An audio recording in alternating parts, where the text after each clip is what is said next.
उलटी नाही, आंघोळ करतात.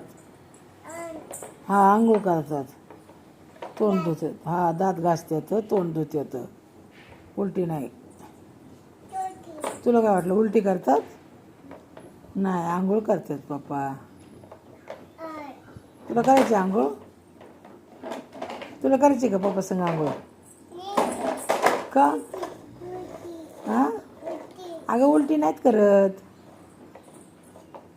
पप्पाला आवाज दे, काय करता म्हणा तुम्ही? आंघोळ करता का उलटी करता? तुला काय माहिती उलटी करतात म्हणून? हा, तशी उलटी करतात का? कशी उलटी होतात? कशी कशी करतात बघू? अशी उलटी करतात. कसं कशी करतात? अयो, कोण करतं असं उलटी? पप्पा करतात. तुला बरं सगळं माहिती आहे ग, उलटी कशी करायची काय. दात घासतात. तू घासते का दात? हां, तोंड धुते. तू धुते का? धुतलं तू? दात कशी घासते?